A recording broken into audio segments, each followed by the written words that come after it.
श्री स्वामी समर्थ.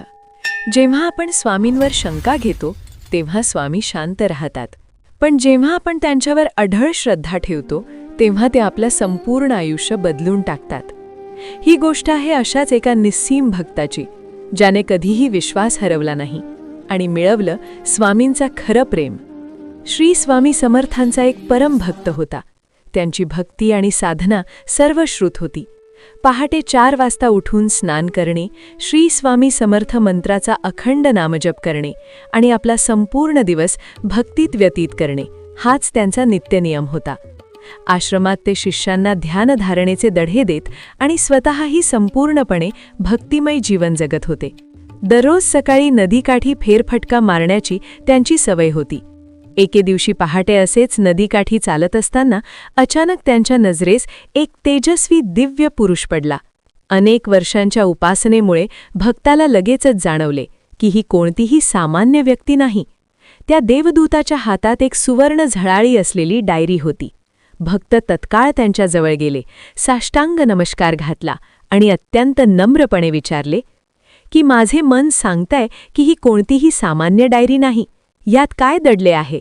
देवदूत स्मितहास्य करत म्हणाला, तुम्ही अचूक ओळखलत. हे तुमचं भाग्य आहे. ही एक विशेष यादी आहे. यात अशा लोकांची नावे आहेत ज्यांचे स्वामींवर जीवापाड प्रेम आहे. भक्ताच्या मनात साहजिकच विचार आला की यामध्ये माझे नाव असेल का? त्यांनी देवदूताला विनंती केली, कृपया मला एकदा पाहू द्या, या यादीत कुणाकुणाची नावे आहेत. देवदूताने ती डायरी भक्ताच्या हाती दिली. भक्ताने उत्सुकतेने पाने उलटायला सुरुवात केली.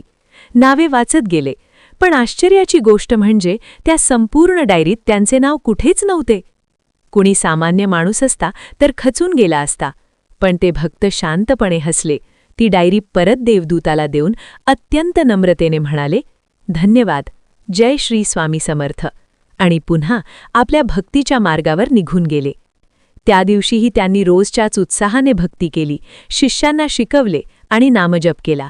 त्यांच्या मनात न कोणती शंका होती, न कसली तक्रार. दुसऱ्या दिवशी सकाळी फेरफटका मारताना पुन्हा एकदा तोच देवदूत त्यांच्या समोर आला. भक्ताने पुन्हा त्यांना नमस्कार केला आणि ते शांतपणे पुढे जाऊ लागले. तेव्हा देवदूत त्यांना थांबवत म्हणाला, आज तुम्हाला डायरी नाही पाहायची? भक्त अत्यंत शांतपणे म्हणाले, नाही प्रभू, आज काहीही पाहण्याची गरज नाही. माझ्या भक्तीवर आणि स्वामींवर पूर्ण विश्वास आहे. पण देवदूताने आग्रह केला, एकदा तरी पहा. भक्ताने डायरी उघडली आणि पहिल्याच पानावर अगदी सुवर्ण अक्षरात त्यांचेच नाव झळकत होते. भक्त आश्चर्यचकित झाले. ते भारावून जाऊन म्हणाले की काल तर माझे नाव यात नव्हते आणि आज ते सगळ्यात वर कसे? देवदूत अत्यंत शांतपणे आणि प्रेमळ हसत म्हणाला, कालची डायरी वेगळी होती. त्यामध्ये अशा लोकांची नावे होती जे स्वामींवर प्रेम करतात. पण आजची ही डायरी त्यांची आहे ज्यांच्यावर स्वतः स्वामी प्रेम करतात. हे ऐकताच भक्ताचे हृदय भरून आले. डोळ्यातून भावाश्रू वाहू लागले.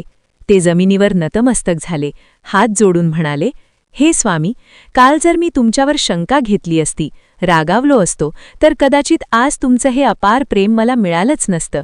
पण माझा विश्वास अढळ राहिला, म्हणूनच आज तुमच्या यादीत पहिलं माझं नाव आहे. मित्रांनो, ही गोष्ट फक्त त्या भक्ताची नाही, ही गोष्ट आपल्या सगळ्यांची आहे.